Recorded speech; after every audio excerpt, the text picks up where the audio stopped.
Finally दोस्तों आज आप सबके लिए साइकोलॉजी के टॉप 10 लघु एवं दीर्घोत्तरीय प्रश्न उत्तर जो कि आपके बोर्ड परीक्षा में 100% यही प्रश्न पूछे आने वाले। तो आप इस वीडियो को शुरू से लेकर अंत तक जरूर देखिए ताकि आप फाइनल एग्जाम में बेहतरीन से बेहतरीन नंबर ला सके। तो चलिए हम यहाँ से स्टार्ट करते हैं। और स्टार्ट करने से पहले आपको बता दें कि जो साइकोलॉजी जो सब्जेक्ट है आपका वह बहुत ही कम यूट्यूब चैनल में पढ़ाई होता है। अगर आप इस चैनल के माध्यम से तैयारी करना चाहते हैं तो चैनल को सब्सक्राइब कर लीजिए और बगल में बेल आइकन उसको ऑल कर लीजिए। और इसे करने से आपको ये बेनिफिट होगा कि आने वाले जितने वीडियो होगा उसका अपलोड हम करेंगे तभी आपको नोटिफिकेशन चल जाएगा, तो आप देख पाइएगा। तो आपको साइकोलॉजी का तैयारी अगर अच्छा करना है तो चैनल को सब्सक्राइब जरूर कर लीजिएगा। तो चलिए आपको बताते हैं कि यह सेट 3 है और आपने सेट 1, 2 नहीं देखे हैं तो जाकर जरूर देखिए, जिसका लिंक आपको डिस्क्रिप्शन में मिलेगा। और आपको एक और बात बताते थे कि अगर आप 1 से लेकर 10 तक सेट देख लेते हैं तो आप फाइनल एग्जाम में बेहतरीन से बेहतरीन नंबर ला सकते हैं। आपको करना क्या है, आपको देखना है, समझना है और अपने कॉपी में नोट करना है, ताकि आपका जब एग्जाम रहेगा, जैसे मान लीजिए एग्जाम हो गया 10 को, तो 5-6 दिन पहले अगर आप देख लेते हैं और एक बार और, तो आपको सब्जेक्ट में बेहतरीन से बेहतरीन तैयारी हो जाएगा। तो आपको हम यही सजेस्ट करेंगे कि आप कॉपी में नोट करते हुए चलिए और जितना भी हम सेट ला रहे हैं वो जरूर देखिएगा, ठीक है। उसके लिए चैनल को सब्सक्राइब जरूर करना पड़ेगा। और ये आपके 5 नंबर का क्वेश्चन है जो कि आपके लिए बहुत ही इंपॉर्टेंट है। चलिए, इसमें बोला जा रहा है कि सामान्य अनुकूलन संरक्षण क्या है। अगर इस प्रकार का आपके सब प्रश्न आ रहे हैं बोर्ड में तो आप इससे लिख सकते हैं। ये भी लगातार पूछा गया प्रश्न ही है, ठीक है। तो इसमें देखिए, सामान्य अनुकूलन संरक्षण एक प्रकार की औषधि मूलक बीमारी है। क्या औषधि मतलब क्या होता है कि एक दवा होती है जिसे हम मेडिसिन भी बोलते हैं, ठीक है, इंग्लिश में, जिसके बारे में प्रथम विचार सैन्य ने दिया था। और इसे सामान्य अनुकूलन संरक्षण का जो प्रथम बार जो विचार दिए कौन देते, ये हमारे सैन्य साहब ने दिया था। यदि किसी रोग पर एक्सरे मतलब कि किसी व्यक्ति को अगर बीमारी हो जाता है तो क्या करते हैं, एक्सरे करवाते हैं। जैसे हड्डी उड्डी टूट गया तो हम कराते हैं। इंसुलिन का अधिक बार प्रयोग किया जाता है। इंसुलिन एक दवाई है, उसका प्रयोग किया जाता है तो उस व्यक्ति के व्यवहार में अलग प्रकार के बदलाव आ जाते हैं और इस जो व्यक्ति होता है उसका बदलाव धीरे धीरे चेंज होने लगता है, जिसे ही शैले ने सामान्य अनुकूलन संरक्षण GAS नाम दिया है। GAS का नाम दिया है, कौन दिए थे, ये हमारे सामान्य अनुकूलन के सैन्य साहब ने दिए थे। यह आपके लिए बहुत इंपॉर्टेंट था जो कि आपको याद हो गया होगा मेरे ख्याल से। और इसके 3 चरण है। क्या है, इसके 3 चरण है। सबसे फर्स्ट ऑफ ऑल जो है सचेत प्रतिक्रिया चरण है, जो कि इस प्रकार है। देखिए, इस चरण में जब कोई उद्दीपक व्यक्ति के सामने आता है तो व्यक्ति उससे संघर्ष करने को तैयार हो जाता है और उस समय एंड्रिल ग्रंथि के से हार्मोन का स्राव प्रारंभ हो जाता है। और इसके बारे में समझिए, जब कोई व्यक्ति यहाँ पर मान लीजिए कोई व्यक्ति और यहाँ पर उसके प्रति आता है ना तो उसे सामना करना स्टार्ट कर देता है, कौन में, सचेत प्रतिक्रिया में, ठीक है। और यह कहाँ से, एंड्रिल ग्रंथि से हार्मोन का स्राव प्रारंभ हो जाता है, वहाँ से यहाँ ना ये प्रारंभ हो जाता है, ठीक है। चलिए, ये भी आपको समझ में आ गया होगा मतलब मेरे ख्याल से, और आपको भी अच्छा लग रहा होगा मेरे ख्याल से। तो चैनल को सब्सक्राइब कर लीजिए और लाइक बहुत कम रहता है तो ये से हमें बहुत मतलब मोटिवेशन को डिमोटिवेट कर देते हैं आपसे। क्योंकि आप लाइक नहीं करते, अच्छा खासा आप शेयर नहीं करते तो बहुत ही बुरा लगता है, ठीक है।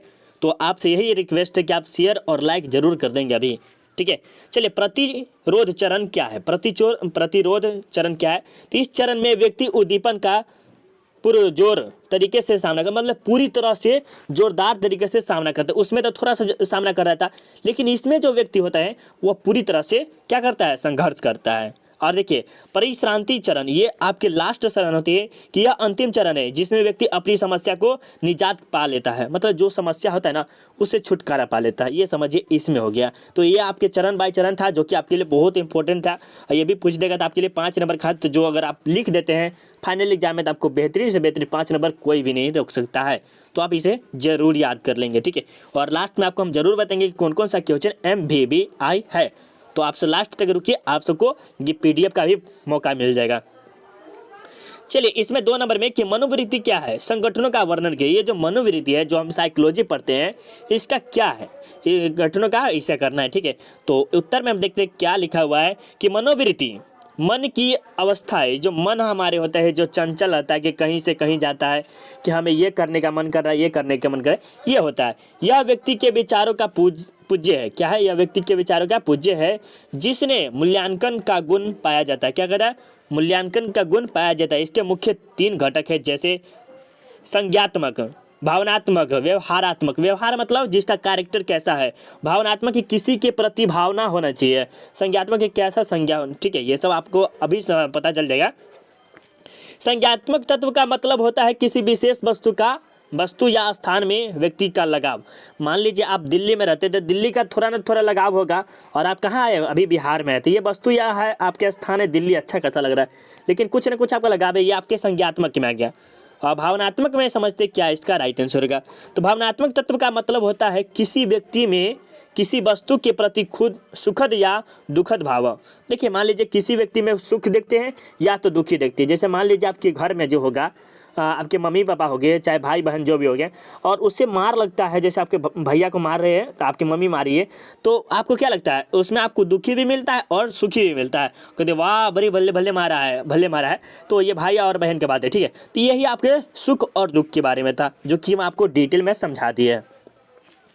थर्ड नंबर में आके है व्यवहारात्मक तत्व का मतलब होता है किसी व्यक्ति या वस्तु के पथ या विपथ में व्यवहार क्रिया।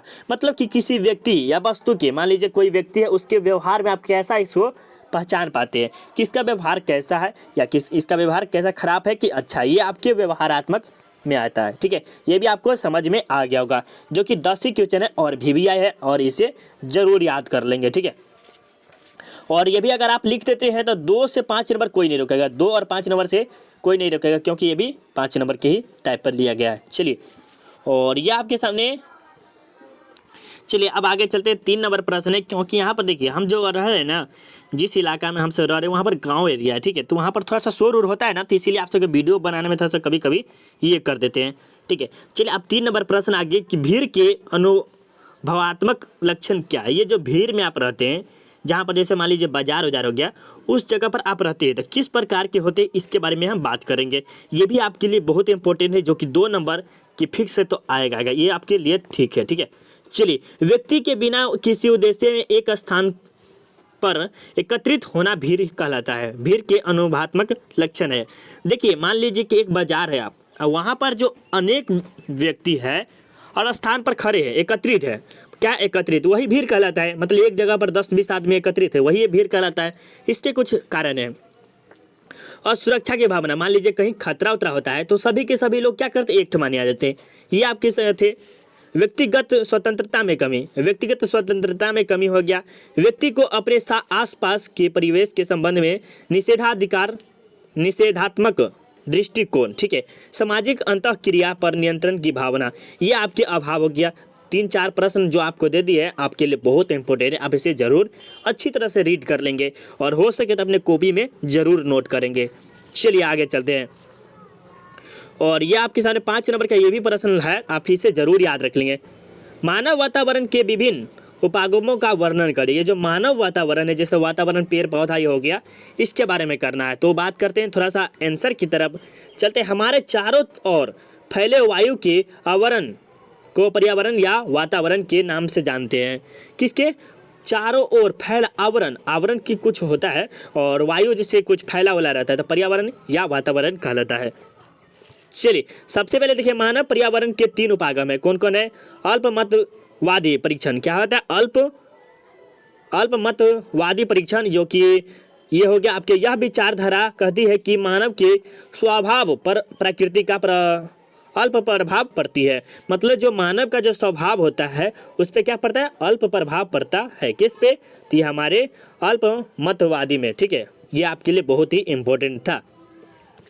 और ये आपके जो दूसरे नंबर है, नैमित्तिक परीक्षण, क्या होता है? परिपक्ष होता है। क्या होता है? नैमित्तिक परिपक्ष होते हैं, जिसमें मानव के ऊपर पर्यावरण का प्रत्यक्ष प्रभाव पड़ता है। जैसे मानव का जो होता है वो क्या होता है? पर्यावरण पर बहुत ही प्रभाव पड़ता है। और ये आपके 3 नंबर में है, आध्यात्मिक परिपक्ष। आध्यात्मिक परिपक्ष होता है, यह विचारधारा कहती है बोलना चाहिए। यह विचारधारा कहती है कि मनुष्य अपने तथा पर्यावरण के मध्य में परस्पर संबंध पहचानते हैं। तो ये भी आपके लिए बहुत इंपॉर्टेंट है, तो इसे आप जरूर याद कर लेंगे, ठीक है। और हम आपको यही सजेस्ट करेंगे, सेट 1 आप जाके जरूर ज़्यादा खास कर देख लीजिएगा। सेट 1 आपके लिए बहुत ही इंपॉर्टेंट है, ठीक है।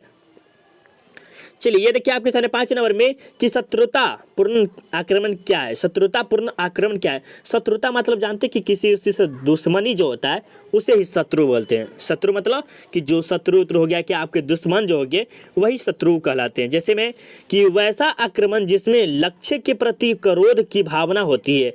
कोई लक्ष्य के प्रति, मान लीजिए आपको 12th क्लास का है और इसमें क्या है, क्रोध की भावना होती है तथा उस अधिक मात्रा में हानि पहुंचाने का प्रयास किया जाता है, और उसी मात्रा में क्या कहता है, अधिक हानि पहुंचाने का प्रयास किया जाता है। शत्रुपूर्ण आक्रमण कहलाता है जिसे किसी समाज के व्यक्ति विशेष की गई अपराधी इसीलिए पिटाई करता है क्योंकि उसने पुलिस के समझ अपराधी के विरुद्ध गवाही दी है। मान लीजिए कोई, अगर आप मान लीजिए समाज के बारे में, इसके विरुद्ध ही अगर पुलिस को गवाही देगा तो ये गवाही में मार खाएगा। जैसे मान लीजिए समाज में कहेगा कि आप इसे पुलिस के पास नहीं जाइए और इसे गवाही वाही मत दीजिए, तो अगर आप जाके दे देते हैं तो ये आपके समाज में दंडित घोषित कर दिया जाएगा, विरुद्ध गवाही दिया जाता है इसके समाज के पुलिस। ठीक है, तो ये भी आपके लिए बहुत इंपॉर्टेंट है शत्रुपूर्णता, जो कि आप अपने लैंग्वेज में भी लिख सकते हैं। ठीक है, चलिए, और ये आपके सामने 6 नंबर क्वेश्चन है, और 6 नंबर ये 2 नंबर का क्वेश्चन है, 2 नंबर का, इसे आप जरूर याद रख लेंगे।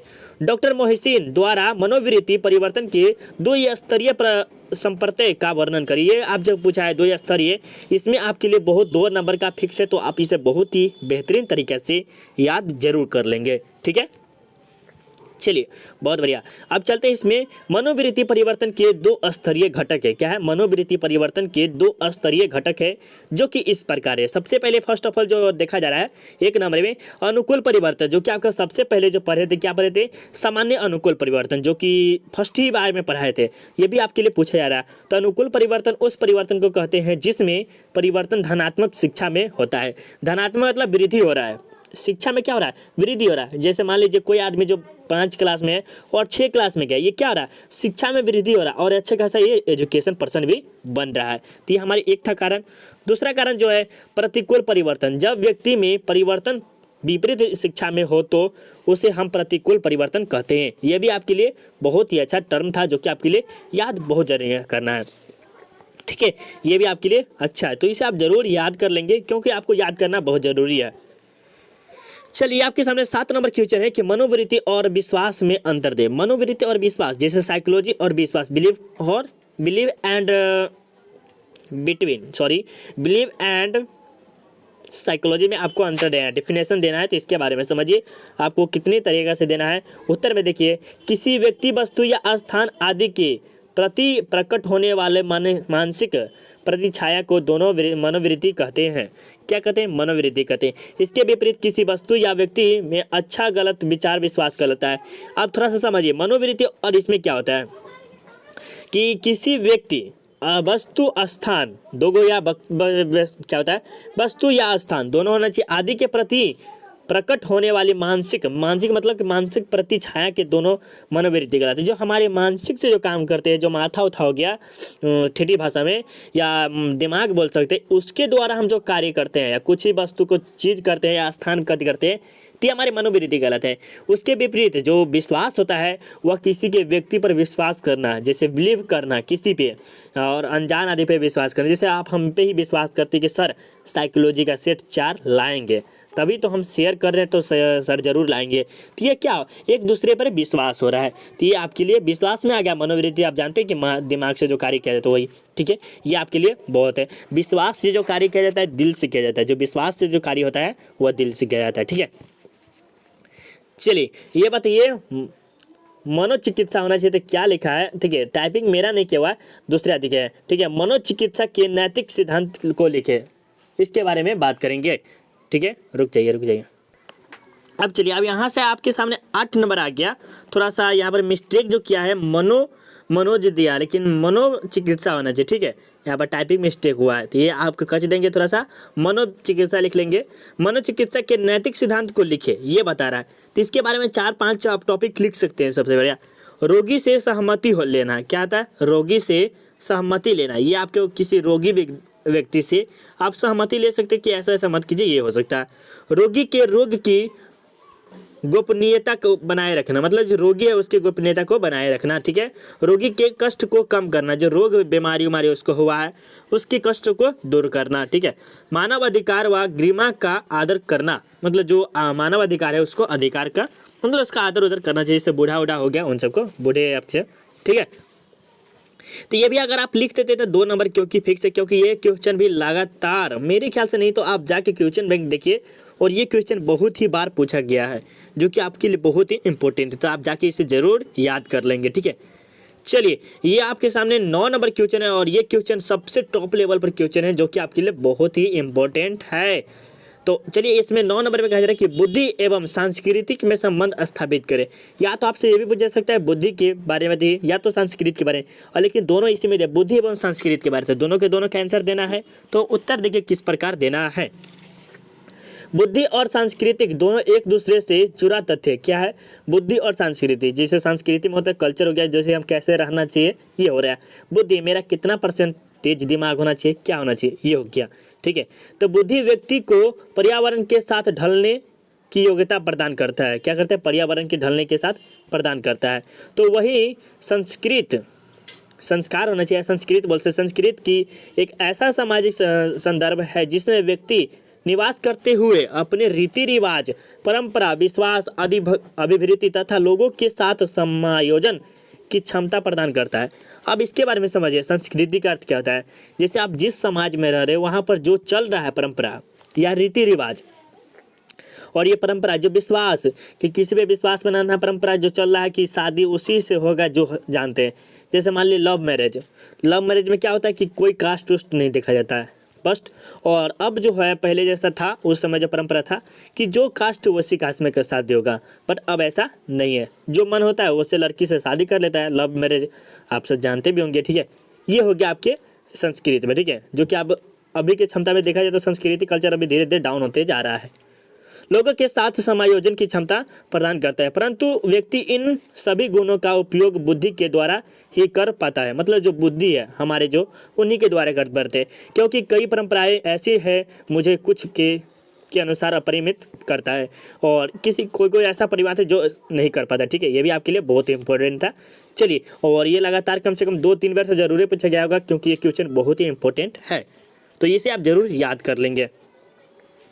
और ये आपके 10वां नंबर क्वेश्चन है कि क्या करा है कि भारतीय परिवेश में बुद्धि संप्रत्यय को स्पष्ट करें। भारतीय परिवेश में बुद्धि के संप्रत्यय को स्पष्ट करना है, इसके बारे में उत्तर देखेंगे सबसे बेजोर तरीका से, ठीक है। भारतीय परिवेश में बुद्धि संप्रत्यय को तकनीकी बुद्धि से विपरीत स्थान दिया गया है। इनमें व्यक्ति के मूल्यों, रीति रिवाज, विश्वास को रोजगार होना चाहिए, जोड़ कर अध्ययन किया जाता है। अर्थात भारतीय परिवेश में बुद्धि समग्र दृष्टिकोण ग्रहण करने की योग्यता है। भारतीय परिवेश में बुद्धि के 4 तत्व है जो कि चर्चा की गई इस प्रकार है। सबसे पहले जब समझेंगे थोड़ा सा इसके बारे में समझ लेते हैं, ठीक है।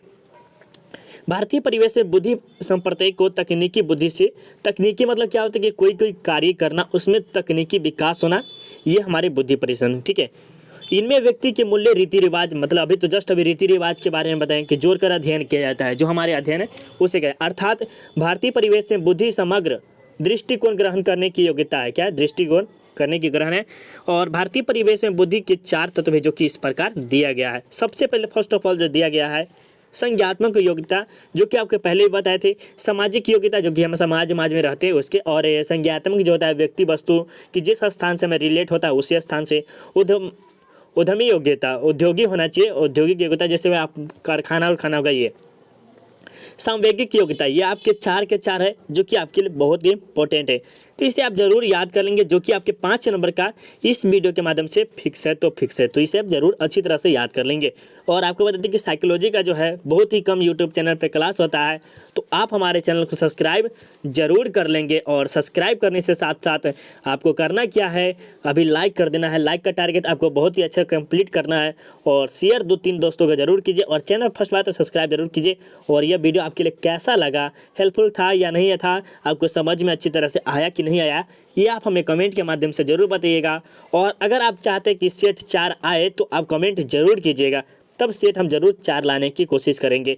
जिस भी स्टूडेंट को PDF चाहिए, PDF के लिए इस रूल को फॉलो कर ले कि अगर आपको PDF चाहिए तो self study with Kundan Kumar search कीजिए, टेलीग्राम पे आपको मिल जाएगा।